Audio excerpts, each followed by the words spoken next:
lige ved at sende den afsted. Det kan han altså godt finde ud af. JD står helt fri. Den kommer der. Og han rammer den. Øj, det er godt blokket Reggie. Juve fra den. Randersbold.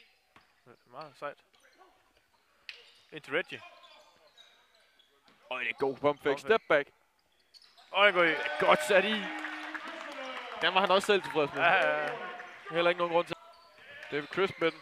Godt forsvar. Så er Reggie ellers fri. Chris Nielsen har lige ramt en. Leder efter fejlen. Okay. Chris Nielsen altså bare kaster den op, fordi han synes, han bliver... Og så rammer den ringen, og så får jeg... Var Reggie? Ja, det fik lige over. Der er han egentlig fri. Brænder. Reggie med rebound. Og det er jo play som det der går ved til Tyree Gatright. Ind til Reggie. Pump faker. Det er kort lagt så tager han altså bare Michel Juve til skole der. Viser ham lidt fakes. Ind til Rasmus Bak. Bak modtager. Reggie sender den. Rammer! QJ Petersen med inbound.